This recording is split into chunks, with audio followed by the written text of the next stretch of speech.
Yeah, I'd like to welcome everyone to our May 3rd, 2021 meeting of the Whitley County Board of Commissioners. We'll start our meeting with the Pledge of Allegiance. Pledge allegiance to the flag of the United States of America and to the republic for which it stands, one nation, under God, indivisible, with liberty and justice for all.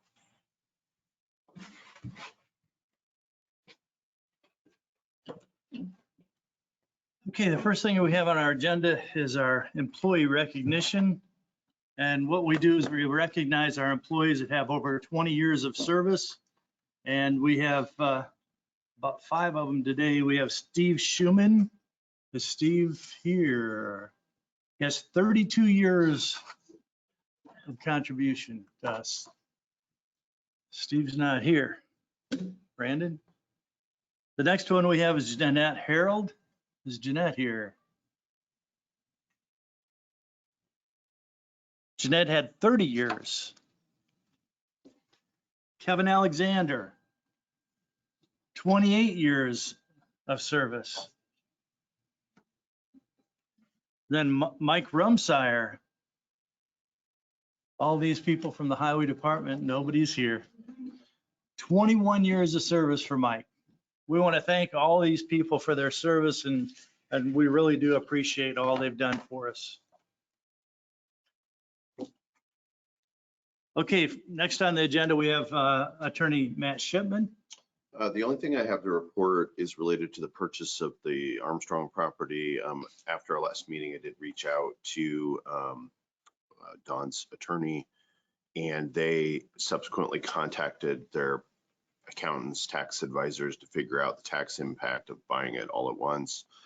The feedback they got from that person was, hey, it's kind of tax season, so you're going to have to wait till after May 17th, probably, before we can get that answer. So I haven't heard a response, and I think it's just because taxes are due in 2 weeks. And At least Don's aware that we're working on this. yes, he's aware, and he's trying to figure out what the potential impact would be so that we can figure out how to restructure it so we can close it all at once. Okay, thank you. I did review the Cintas agreement that Brandon had brought. I don't know if Brandon's here. He's hiding in the corner, that Brandon had brought to the last meeting, and it's the same contract basically, so that's fine. Okay, great.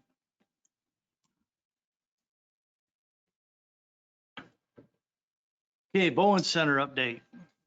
Mr. How are you? This is handed out, long-term employees. I've been with Bowen Center 32 years. So been around for a while. And again, we really appreciate the funding that the county provides for us. And we still have some things to share with you in terms of what that money is for the person that we serve. And so I'll turn it over to Mr. Thank you. Thanks. So Chad and Teresa, I know that I haven't presented to you yet, so I just wanted to, this has a lot of the information on it, but I wanted to just briefly talk about the services that we provide, just so you have an overview of what our services look like at Bowen. So we offer over 80% of our services in the community. And so that means we're going to the jails, we're in the schools, we're in libraries, in folks' homes, and various other community partnerships. So we work closely with DCS and with community corrections, with the court system. So in saying that, we see a lot of patients. At the bottom, you can see there, we've served almost 2,000 patients in Whitley County over the last year. And so we have a lot of success in what we do. And so I want to kind of talk about the impact that we've had, because you hear about people going to services, but you don't necessarily always hear the improvements they made or what comes of the treatment that they receive. So in the past year, we have 34 DCS cases that have closed successfully, which means kids are with their parents, or they've been successfully adopted into a new home. We also have individual stories of moms who were in a relationship that wasn't safe for them. And so they came to us asking for help. They were in Mission 25, so we worked closely with Sean and her team to build independent living skills to move her out of Mission 25 with her child. She never lived independently before, and we got her into her own apartment with her child, and she's doing great. That was about a 10-month span from when she came into services to when she got out on her own and has a job and living independently for the first time ever in her 30s. So just a little snapshot of the success that we bring to the community. But in saying that, I know that two of you, George, you've been around, so you know what we do. But if you guys have any questions for me or anything that you want to know about the funding in particular, or what we do, what we provide at Bowen. Can you just talk a little bit about the public monies received and how that's used? We have our CFO here, Jay Baumgartner. He put together these numbers, but Jay, do you want to talk about how that number actually comes about from the state? I can. I mean, as you know, it's a state mandated part how the funding is calculated.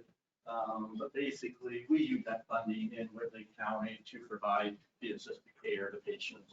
As you know, so many patients can't afford for care. And we provided over $600,000 in free or reduced care to patients. So it is used to help substantiate their services. That we never deny care to anybody. We work really hard at making sure they get the services. We work really hard with navigators on getting them coverage, like through Medicaid. A lot of them come to us without even that, even though they're eligible. And so we got a lot of staff that kind of work to obtain that. Okay. On here, it shows what we give you guys and the free care that was provided and salaries. What's the total revenue for your facility? Total revenues. I bring my handy stuff to be ready for that. So we do for Whitley County here, we did.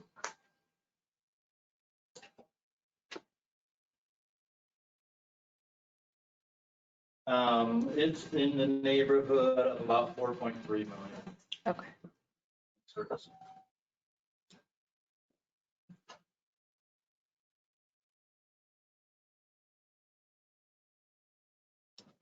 I don't have Other anything else. questions? Can I ask for any feedback that you've heard about our services? I've been here for 2 years now, and we've worked really hard at growing those partnerships and making sure that people understand what we do at Bowen and what service we provide. So any type of feedback would be helpful so that we can shift as we need to. The only thing that I can say is that I've heard nothing but positive coming from or about Mista. So I think that was an excellent hire. Well done to whoever made that decision. But outside of that, I don't have any feedback. I'm not hearing anything. I think as a commissioner and over the past 4 years on council, there's just always question about how money is being utilized. So it's nice to have you come and give these updates just so that we're informed, just so that we know how the taxpayer dollar is being utilized. And so I appreciate you coming to tell us how things are going. And of course, we're heading into the budget cycle, and we're going to have to review how how much we give and how that money is distributed. So I think it'd be a good idea, if it's not already on the council agenda, to see them as well, just to provide an update and say, here's how things are going. But this is great information. Really is, yeah. Thank you. Thank you, Mista. Maybe I can just close we've been in the mental health business for over 60 years. A year and a half ago, we opened up our first federally qualified health clinic for primary care in Warsaw. Providing that to HC in Columbia City sometime in the next few years. The federal government, as I'm sure you're aware, moves rather slowly on some things. And so, even though we opened in January a year and a half ago, until April 1st. So it took that long for the wheels of government to process. We're now trying to get vaccines so that we can be part of the COVID-19 vaccine program. And we started that immediately. Well, here we May, and we still haven't gotten the word or authorization from the federal government. So that's why I say we'll eventually have a federally qualified health clinic within. I can be more specific than that, but that again shows that we're interested in the whole body, not just the emotional part of the person, not just in the substance using persons, but also physical health care. A lot of our clients come to us and they don't have a physician they're attending to, they don't attend their health, and may not be able to afford it, access to it. And we want to. So that's another phase of Bowen Center's future growth, is integrating health and mental substance use.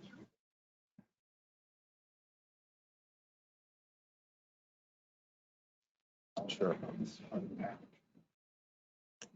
With the clinic, will you be working with our clinic, or how's that going to work? It should be an independent, like one in Warsaw. We'll practitioner there, physician oversight, and we're over business.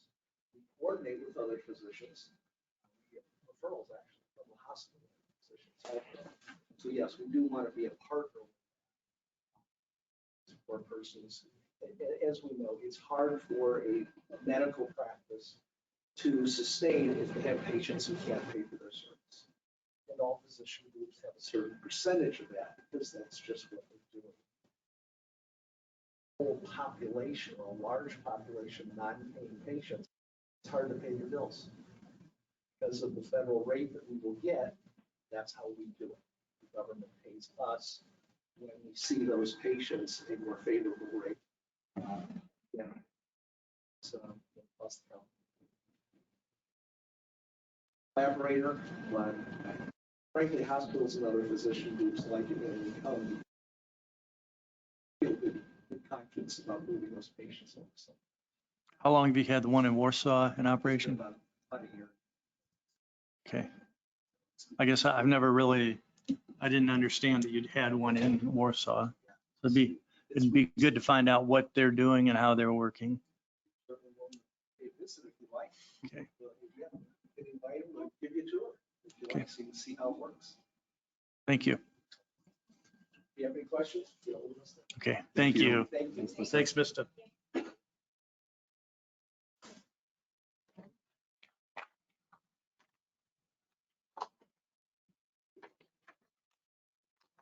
Nathan Bilger, our planning and building director.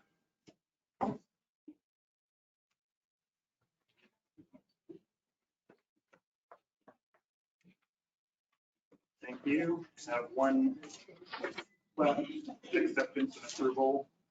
This is for EDH Acres located on Washington Road, just south, actually adjacent to and just south of the cemetery there on Washington Road. Consists of 2 lots, of course, right of way being dedicated for Washington Road. The Plan Commission approved this back in February, and I think it just took a little while for the landowner to get everything on Mylar and then to us. So, any questions? I'll try and answer them.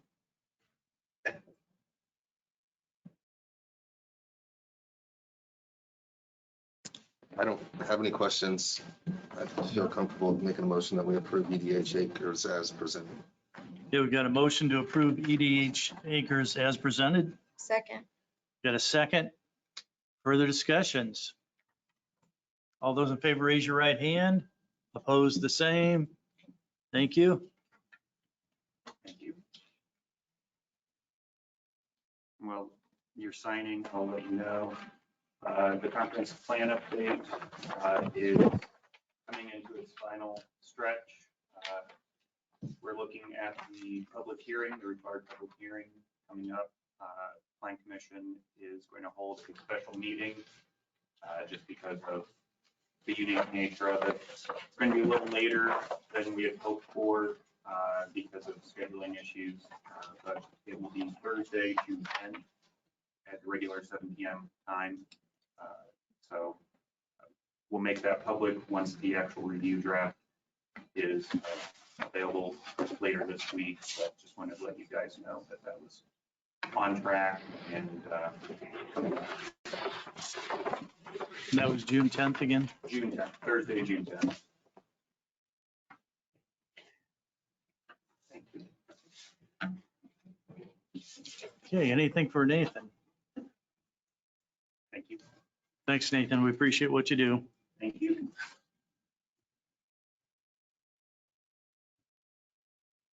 Scott Wagner and Dan Wegold on the GPS equipment purchase request. Afternoon. So Dan and I are looking at purchasing or upgrading existing GPS equipment that we use right now. If you haven't had a chance, you should go on to Beacon, go down your left side and click on septic system and septic system lines, and you'll actually see and water wells, and you'll see the wells and septic systems now on the plat of parcels in the county.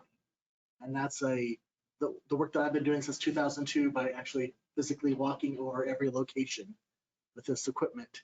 And so now people can pull up their house after 2002 and actually see their septic lines on there. And if they double click and identify, you can actually see the metadata in there. So the type of stone they use or septic tank, how large it is, all that is in there. So finally, after years and about $10,000 to Schneider, we're finally able to get that up and going. Good. What this new piece of equipment will do is be able to collect in real time and send it to the cloud, so that I'm not doing a whole bunch of steps on the back end of that. Right now, I have to collect it, bring it back to the office, upload it, correct it, save it, export it, then Dan can get it. So this is a much easier thing. It basically includes the receiver, an iPad with a cellular device on it, and that will help us be able to click that in real time. Once I collect it, I'll let Dan know, and he can pull it from the cloud and put it right on the GIS layers. So much simpler way of doing things, easier doing things. And Great. so we already have the funds for it. We're gonna split the funds.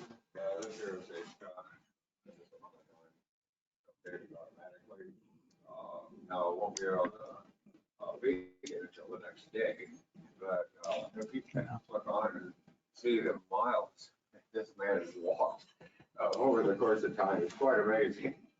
But yeah, I'm excited to finally get the health department on board with information on the GIS now. And it should cut down a considerable amount of calls coming into their office. They'll be just get online. Like I say, a double click offender to the septic line, double click that and move your cursor over that, click on the line, it tells you all the data that you put in. Length, width, type of stone, all that stuff is in there. All the water wells are all there. It's quite interesting. Yeah. Honestly, I was having a good time just looking on it, and I didn't know that data. All that data. And with the MS4, that's going to be valuable to us in the future. So you can actually look at a neighborhood that they're suspecting of some type of leak and look at the houses. Oh, these houses we can see already have septic systems, and you can narrow it down really quick. So Great. After talking with Schneider, we're one of the few counties that actually have this information available. Very, very good thing for us. Does the metadata have the date of the system was installed? yeah, the day I was actually out there, day and time. So it would have to be earlier than 2002 for that to be in there. So that's when I got the first piece of equipment, started recording. So anything built prior to that was not going to be on the system. So I have to go back and get those, which is the next step. The next step would be to have an intern or another person part-time that could go out there and collect that data prior to 2002, back to whenever we want to, what date we want. So we could go back another 20 years and then get all that extra information and add even more homes to the system. So if you click on a home and there's no data, then that means Doesn't mean it it's was not. installed prior to Right, 2002. or we don't have anything. But Okay. we do have every house electronically collected. So if it's there, we have it on file electronically. I think Jana's gonna bring it up here.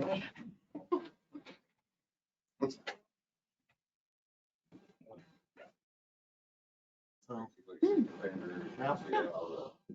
That's amazing. yeah, I physically walked over every single spot. That's good. So. Yeah, and those that aren't were either prior to 2002 or something wasn't working, but yeah.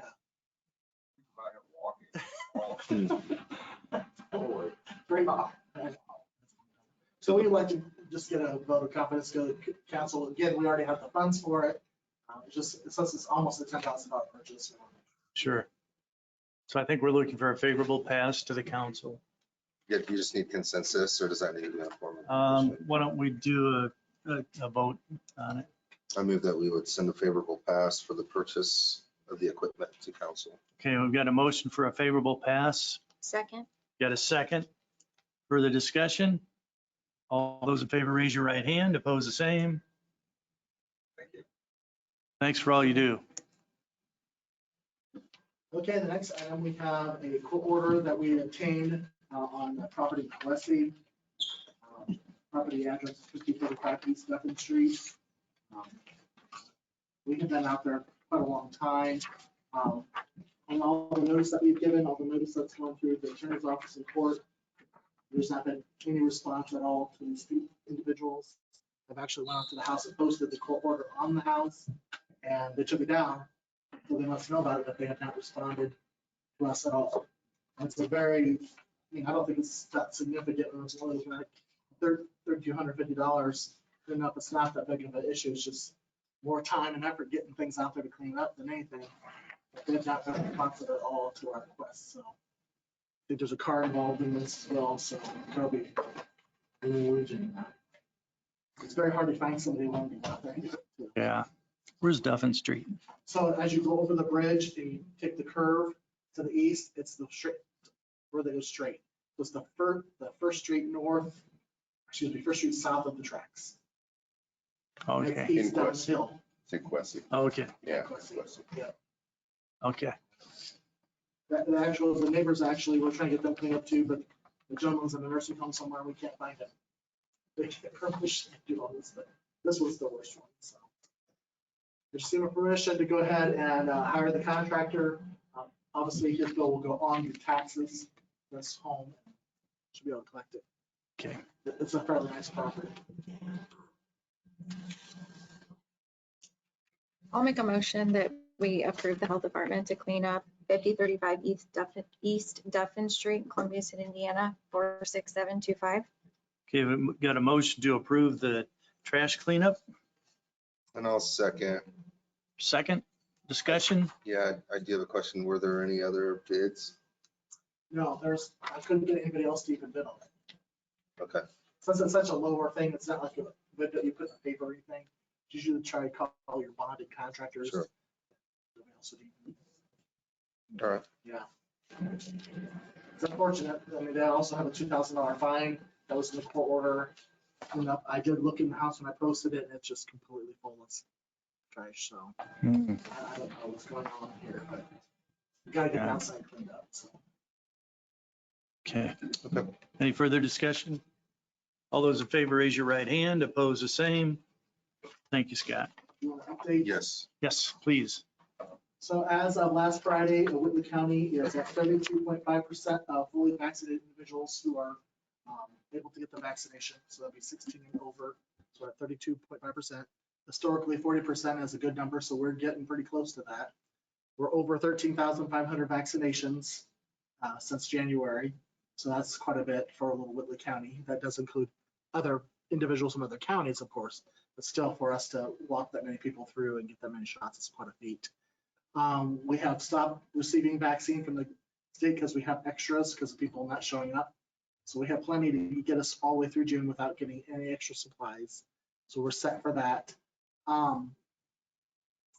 It is just slowing down. We are accepting walk-ins the days that we are having the vaccination. So Monday and Tuesdays in May, anybody can walk in and just get a shot, bring their driver's license and information with them. So, but other than that, just kind of slowing down. So at the end of May, then it'll go into walk-in clinics and doctors' offices. Is Yes. that where we're So it'll going? be widely more available at other places. We'll still be operating in June, 1 day a week. Right now, I'd say 80% of our people are second doses. June will probably be almost all second doses. So. Okay. I have not heard anything extra. I know that the Pfizer was going to go to the FDA for approval for 12 and older. I've not heard whether that's happened yet or not. I think that you'll probably get a very small amount of the public wanting that right now. I know that you probably have heard out over in Allen County, there is a large group of citizens that are going around from each school board to each school board to ask that the masks thing be removed for next year.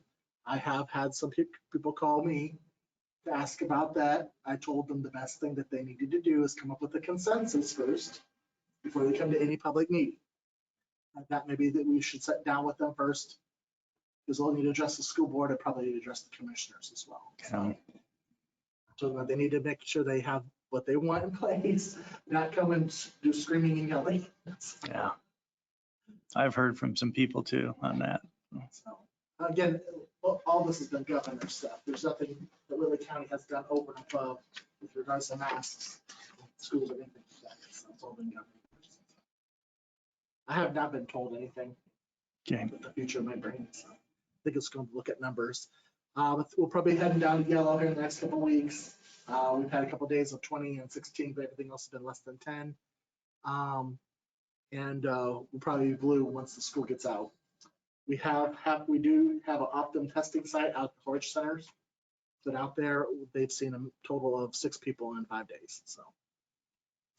Wow. It's just Yeah.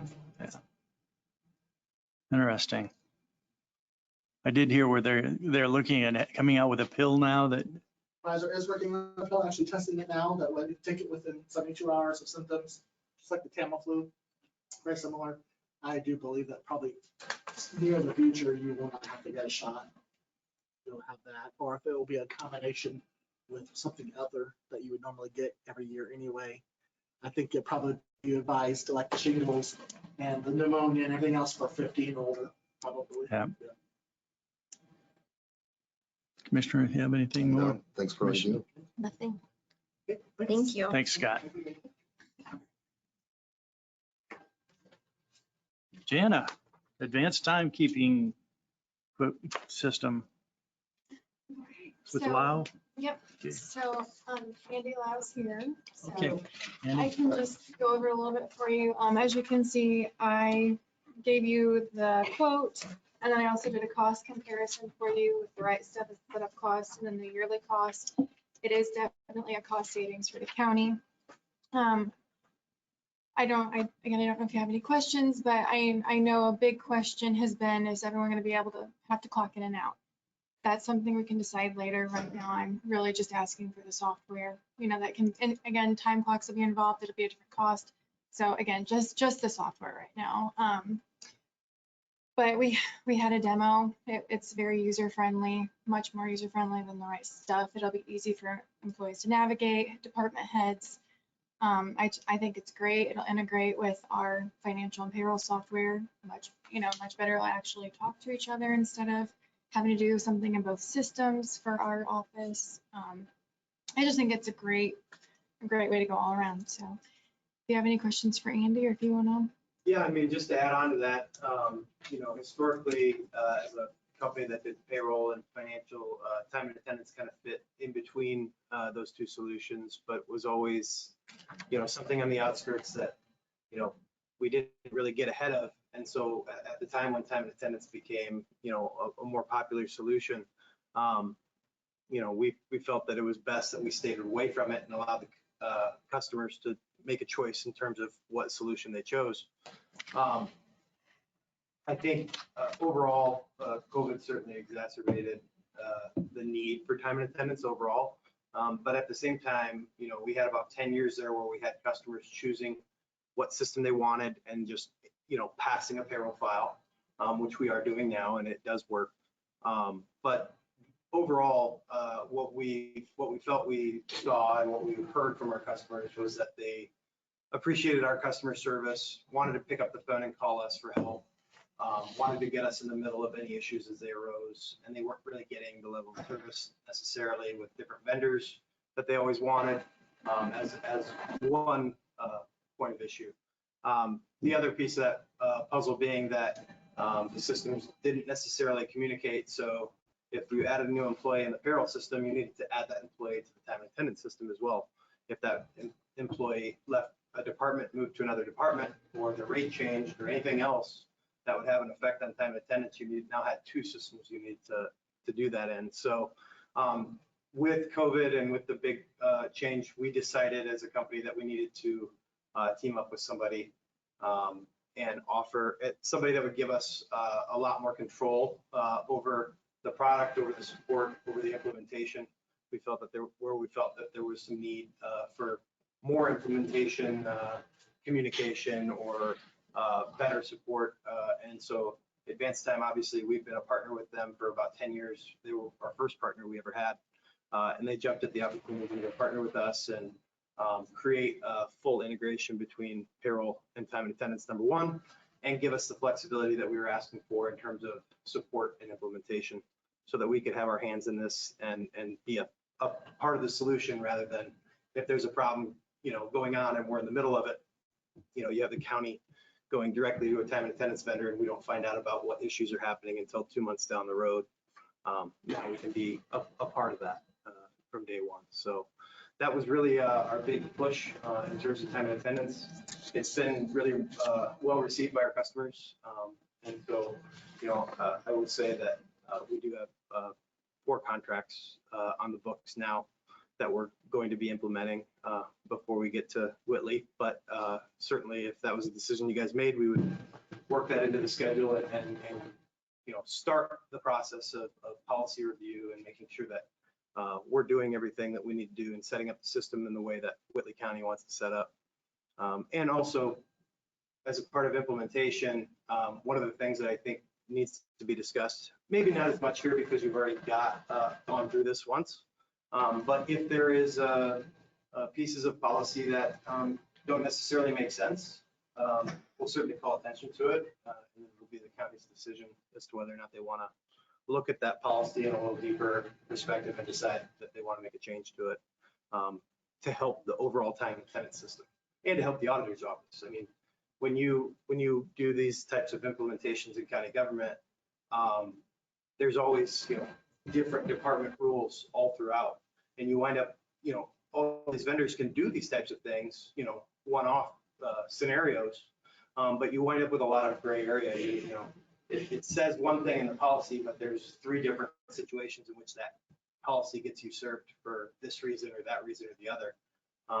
If you sit down and you find some of those things ahead of time, you should, in theory, have a much cleaner implementation and a lot less question marks when the system's trying to calculate things automatically. So that's really what we're trying to do.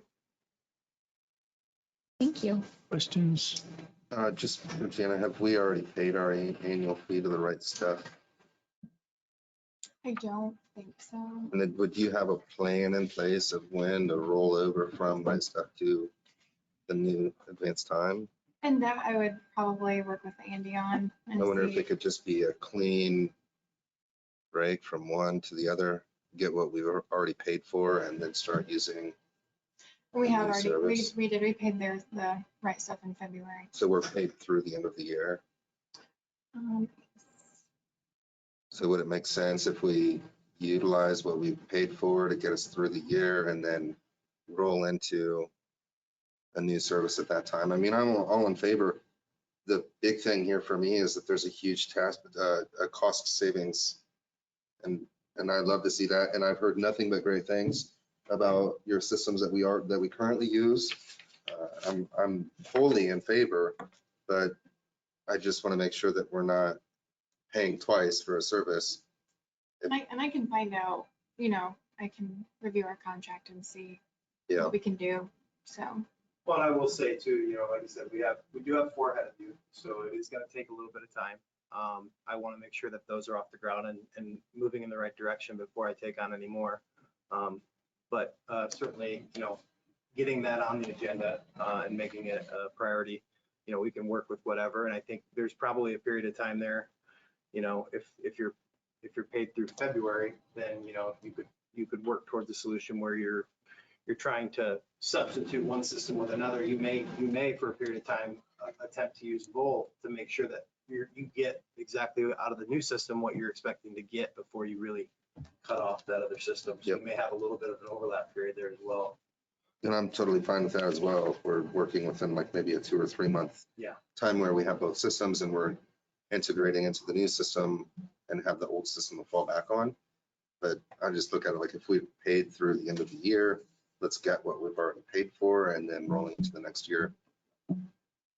Yeah, and we'll also tier that out too. So there will be a period of time there where there's some people that are on the newer system that may be doing both. And then at a certain point in time, we'll cut that off and expand that out to the whole county to get everybody on it. So Yep. we can work within that, especially with the time frame. Thank you, Andy. Any other Is questions? there anything that you need from us right now? I would maybe just a favorable pass to council, since they have to approve the funding for it, eventually when the time comes. Yep. So. Yep. Well, I would move that we send a favorable pass to council for the change to advance time. Okay, we've got a motion to approve a favorable pass to council tomorrow for advanced time system. Second. We've got a second. Further discussions? All those in favor, raise your right hand. Opposed, the same. Thank you. Thank you. Thank you. Thank you. Thanks, Andy. We really do appreciate your I'm glad to hear service. it. Notice What we we try to do. cancel it. And I can help you with Thank that. Yeah, thank you. Good day. Because they may have like a 90-day cancellation. They may, this one, you could cancel it. and get a refund. So it's the- Brandon Forrester, Highway Department update. Brandon is our county engineer and highway director.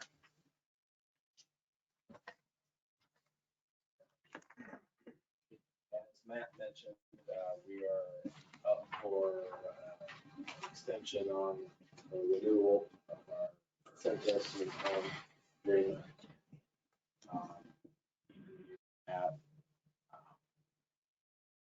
Had some issues back in time, and we've got things working smoothly with them. And so, and actually with this renewal, they came down a little bit on the price from what we are currently. Not a whole lot. I think they said it was gonna be about $35 a week, but if you wouldn't mind, I have the original agreement here that requires one signature.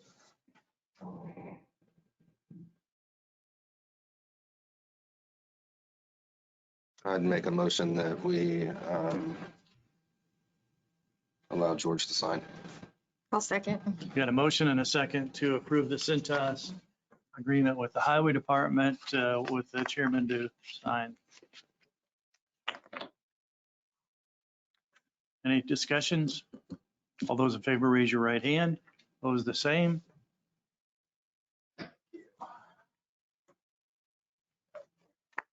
While he's signing, I'll just add that we appreciate you bringing the contract to commissioners. I'm good with that too. And the next thing on my list is a right-of-way permit for an open cut and pavement. Those are the only permits that require commissioner approval. Boring or cuts on gravel roads, I approve.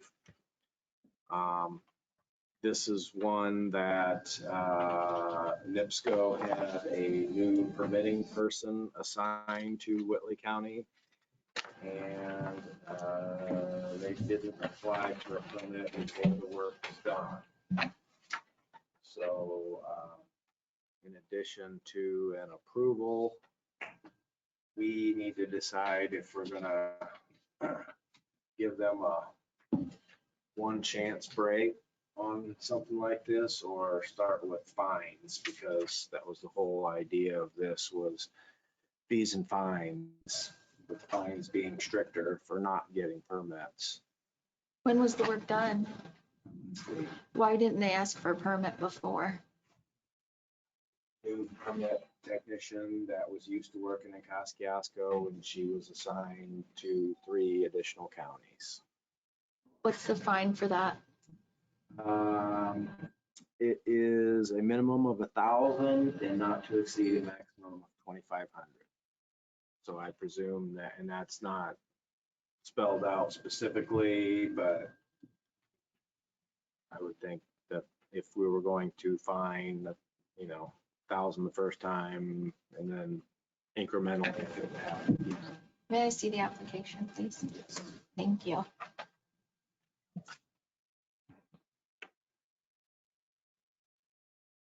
So this wouldn't be a case of where you require the permit after the work has already been completed in addition to a fine?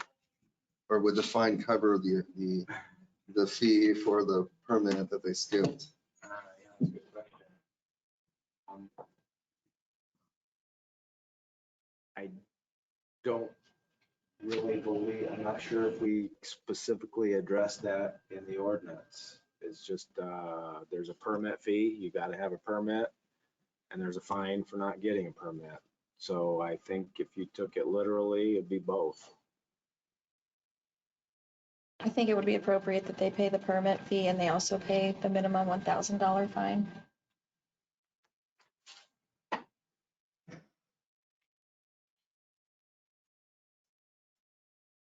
How long have we had this policy?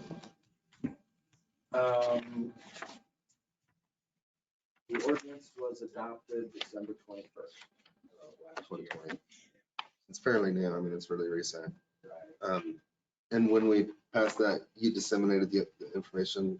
I sent it, the copy of the ordinance and the application packet to everyone that I had in my archive for Yeah. utilities, consultants, contractors, utility companies. NIPSCO's a big company. A lot of these utility companies hire consultants to work up permits and plans and things, and I see a lot of different people, and I've seen a lot of different people throughout the years, and every new person requires training, on what we require for permitting. So. In addition to that, I still think it's appropriate that they pay the fine. I mean, any company could come in and say that they didn't know. It's there for a reason. Yeah, I'm comfortable with that. I mean, my initial thought was, let's just have them pay now the permit fee and give forgiveness the first go around. But I'm also comfortable with the fine. I mean, it's policy. I think whatever we decide to do, we should be consistent moving forward and always do the same thing. So I think the easiest route would be your suggestion, to have them pay the fine and the permit fee and then make sure that moving forward, that's what we do. My thought on this whole thing is what I would like to see that we do is give them a year and a one-time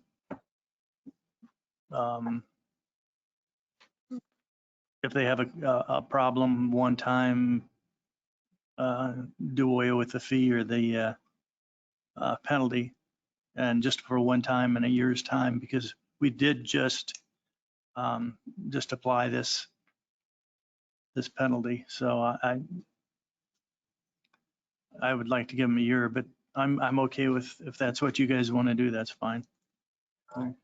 Yeah. For what it's worth, I see both sides also, Yeah. because it is new. Yeah. The county, and for years and years and years, we didn't charge anything.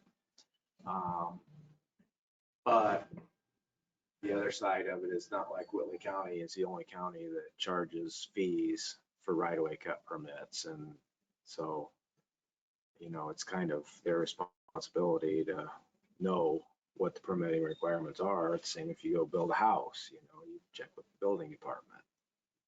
Brandon, how do they treat us when we have an issue with NIPSCO? Do they hit us with fines? I guess that's, You know, in 5 years, we have not had any incidents where we got into a NIPSCO line when we were replacing a culvert or doing any drainage Okay. work. I'm gonna say their stuff is located well. Okay. Utility or communications companies, not so much. It's tough. so we don't have any experience on how they would treat us and that. No, not in my experience at the highway. So I'm really split. I'm indifferent. I mean, I can understand Commissioner Green's thought. I also am inclined to say give them forgiveness for one time. So I'm wondering, do you have a recommendation? Do you have a? My first inclination was, you know, we'll give you one chance, and this is company-wide, you know, because this was residential. Now I've processed, you've signed NIPSCO for transmission lines. The big one that they're working on right now, the 16-inch high pressure, well, that was that last year when we approved that? It was, yeah. You know, right now they're doing a big 16-inch high pressure gas line from US 30 up to US 33. We've had so they have a transmission side and they have a residential side. This is the first one, at least that I'm aware of, on the residential side. Different people. And you know, I don't know that we've ever had, I don't recall specifically residential permitting.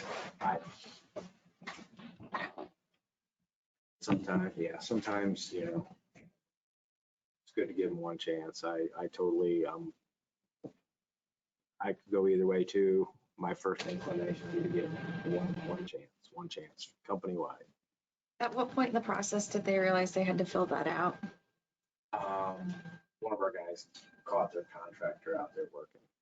They So they could have done this before, but we may not have necessarily known about it.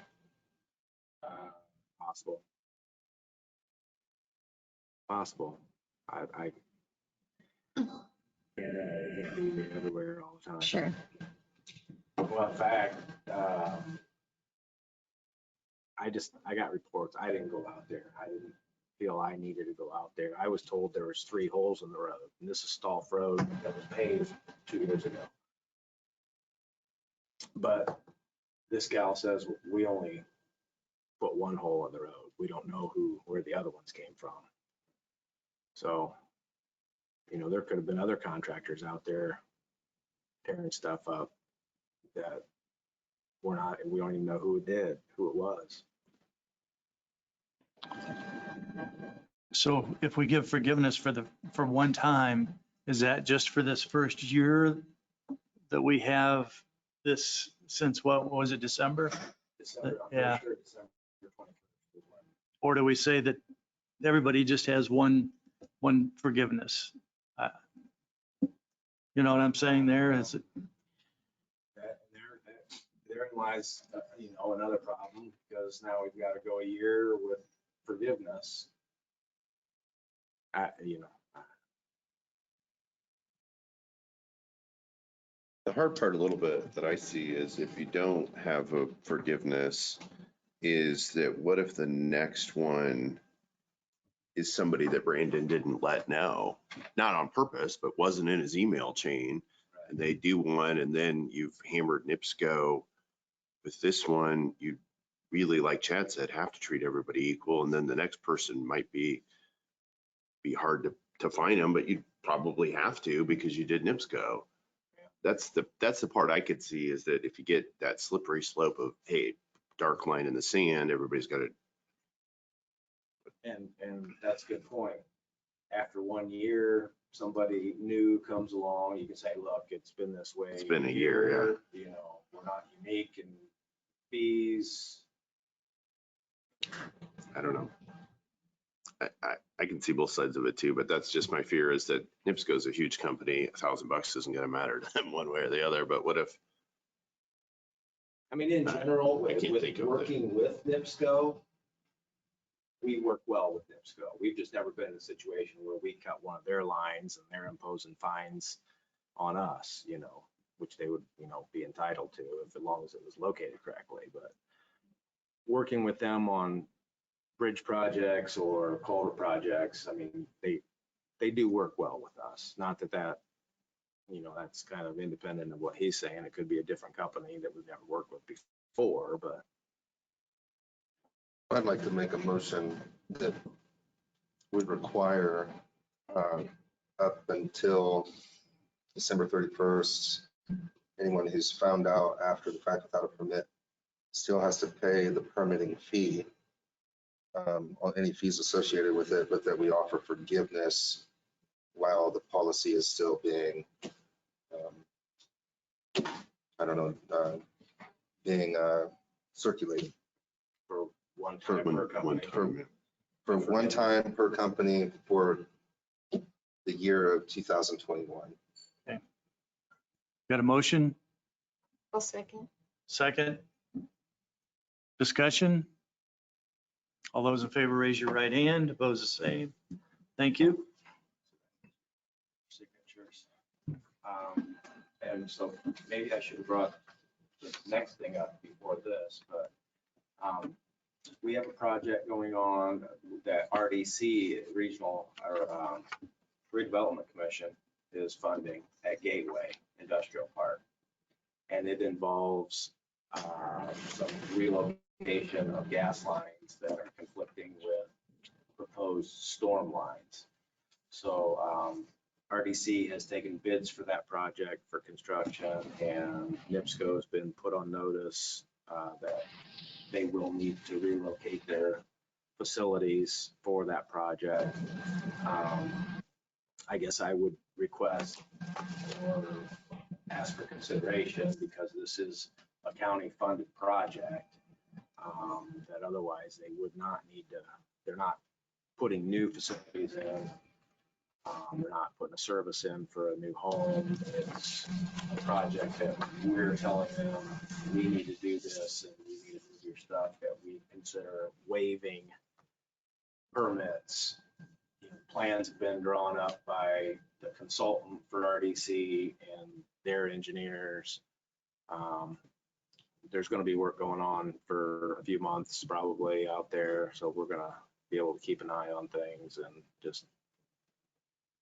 So do we want, the question is, do we want to make them have a permit for that, or because it's a county funded project, waive that permitting requirement? I think it'd be appropriate to waive it. I mean, it's gonna pass the cost on to the RDC anyways, essentially. We would end up paying for it anyways. I agree. Need a motion for that. You want to make that? Yeah, I'll move that we waive the fees for the RDC project for Okay. NIPSCO. Got a motion to waive the fees for the redevelopment corporation project at Gateway Park. I'll second. We got a second. Discussion. All those in favor, raise your right hand. Opposed, the same. Thank you. So with decreased patience, I've been waiting for an announcement on community crossings. We got that last week, and we were selected for the first call of 2021 for an award in the amount of or up to $621,298.97. So that would be for a 2-inch overlay on Raver Road from the Columbia City limits southeasterly and southerly to County Road 500 south. And County Road 650 west from Lincoln Way west up to the Northern County line, another 5 miles, so 10 miles of paving. So everything is ready. In fact, I got, sometimes get lucky, I have made up a notice for bidders so we can ask for bids for paving contractors to give us prices on this project. And back in January, I picked the right date. So if you would so choose, we could notice to bidders advertise. We have to advertise that twice. And we would accept bids at 1 o'clock on June 7th.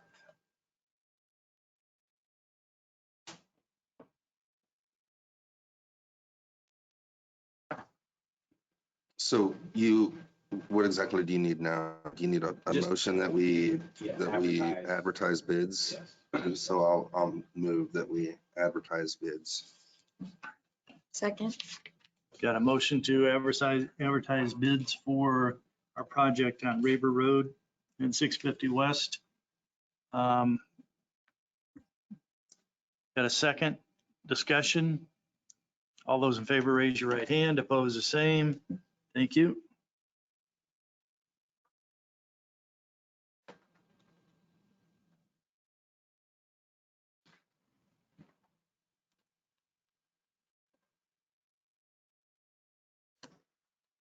That's all I had.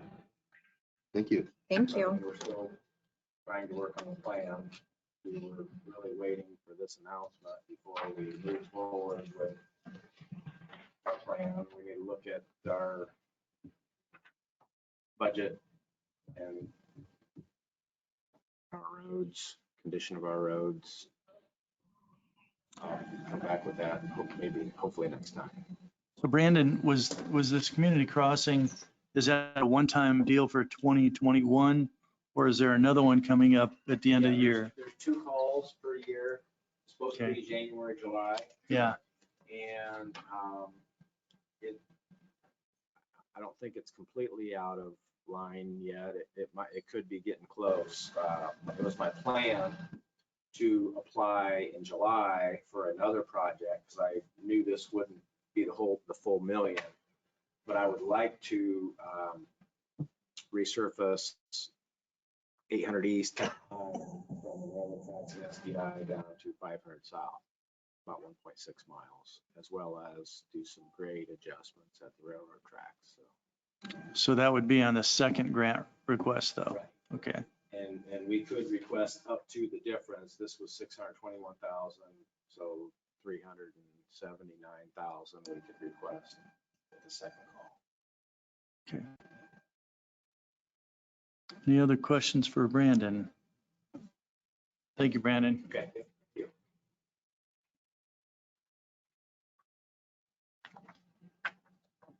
Okay, next I have a facilities request. First one I have is for Courtney Thompson for a wedding ceremony, May 21st, 2021, from 7 to 7:30, and probably at the, gazebo, just at the gazebo. I previously looked at this, so I'll move that we approve the request as presented.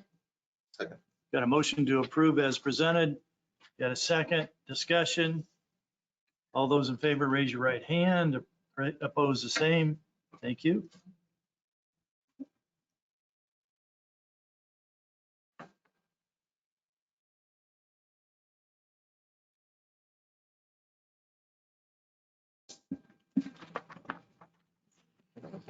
Okay, the next one I have is Leslie Blakely. And this is for the first Fridays. It'll be for 5/7/6/4, 7/2, 8/6, 9/3, and 10/1 from 6 to 9 p.m.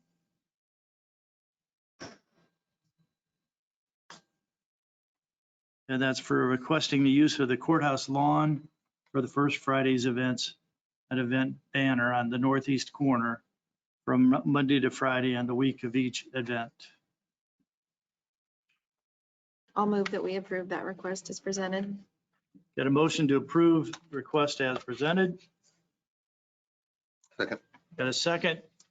Discussion. All those in favor, raise your right hand. Opposed, the same. Thank you.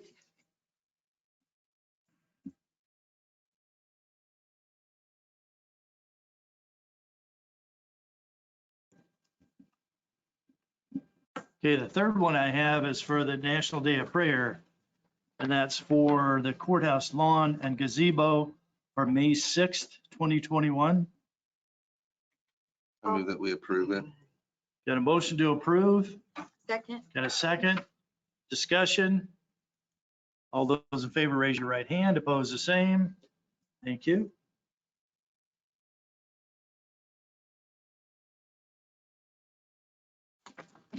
Coming up real soon here.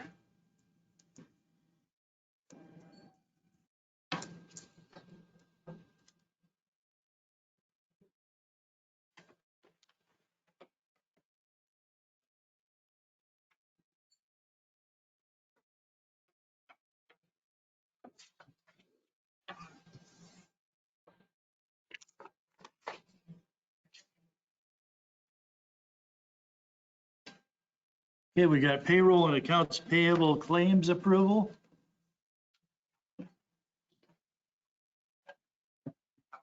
I did take a look at accounts payable. Everything really looked good. There wasn't a lot this time, thank goodness. Payroll looked good, so I would ask a motion to approve payroll and accounts payable. So moved. Second. Got a motion and a second. Discussion. All those in favor, raise your right hand. Opposed, the same. Thank you.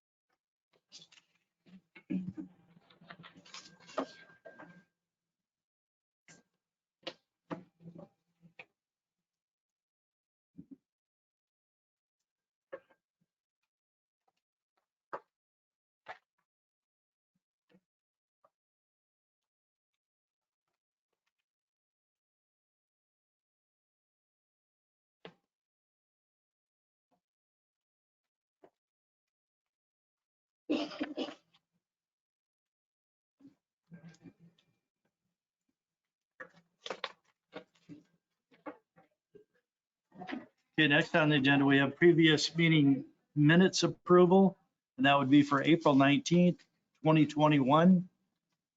I'll move that we approve the April 19th, 2021 minutes. Okay, we got a motion to approve the minutes for April 19th, 2021 for the commissioners. Second. Got a second? Any further discussion? All those in favor, raise your right hand. Opposed, the same. Thank you.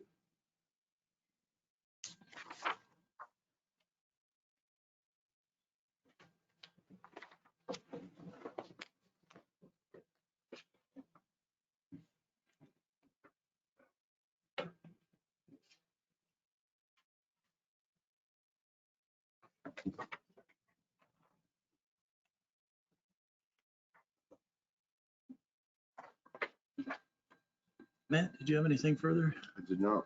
Jana? Commissioner? I have nothing. Commissioner? I have nothing. Okay, anything from the public?